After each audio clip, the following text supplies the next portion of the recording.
I la convidada de la setmana és Sandra Verneda. Veus molt la tele?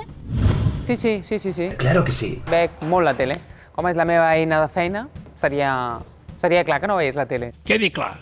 Què t'agrada mirar?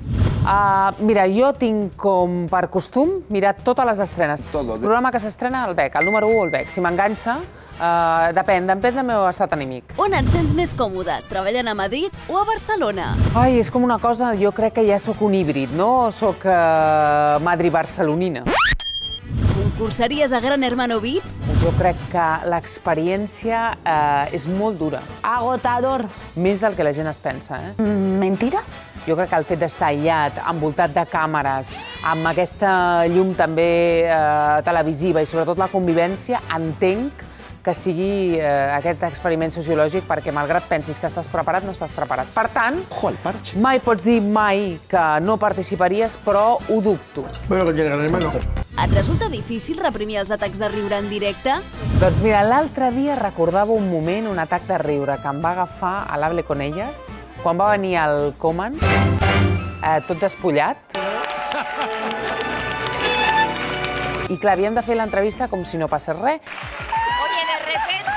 I jo recordo que estàvem a les 4, llavors la Marta Torné, la Rocío Carrasco, la Yolanda Ramos i jo, i la Yolanda, o sigui, clar, és que no podia parlar i directament amb la mirada al penis del Koeman i ens va agafar un atac de riure i aquest va ser un dels moments més divertits. Perquè clar, havíem de fer com si res, no? I clar, era, complicat. Por fin. Quin moment de la teva carrera et fa més vergonya recordar? Jo cada vegada més perdo la vergonya.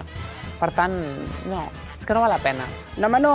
Què li fas al doctor Deixeus que sempre marxa enfadat? El doctor Deixeus. Bon dia. S'enfada amb mi. El doctor Deixeus cada vegada que ve s'enfada amb mi. Esclar que sí. Però després em té molt de carinyo. Inútil. Però ell és un home allò, Per amor de Déu. saps, apassionat, que li agrada allò de dir les seves coses i no li agrada massa que li portin la contrària o s'enfada. Esclar que sí.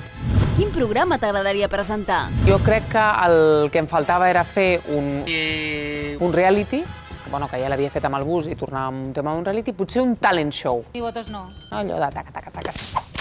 Estiguin ballant o alguna cosa, o que facin alguna cosa, m'agradaria. Un espectacle d'un talent show, sí. Ole! Si Catalunya aconseguís la independència, deixaries de treballar a Madrid? Quan Catalunya sigui independent et contestaré. S'equivoca? No. Ja és com si em dius, i si t'agradaria treballar als Estats Units? És un país diferent que Espanya, no? Doncs per què no? No. Nosaltres, els periodistes i les persones que treballem, o sigui, a mi m'agrada segons el projecte, no segons el país, o sigui... Què va passar ara? És una mica absurd, no? No, si Catalunya és independent, jo no vull treballar. No es bueno para nadie.